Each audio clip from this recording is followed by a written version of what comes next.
Indirect talks in Qatar's capital between Iran and the US on reviving a 2015 nuclear deal have not yet yielded the progress the European Union had hoped for, the EU coordinator said.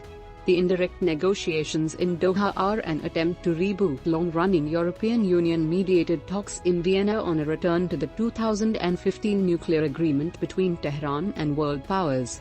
We will keep working with even greater urgency to bring back on track a key deal for non-proliferation and regional stability, he added. The comments came after Iran's foreign ministry spokesman said that the talks would last only 2 days. The parties have exchanged views and proposals on the remaining issues, he added. Iranian foreign minister had said Iran was serious about finalizing a deal in Doha, but that it wouldn't cross its red lines.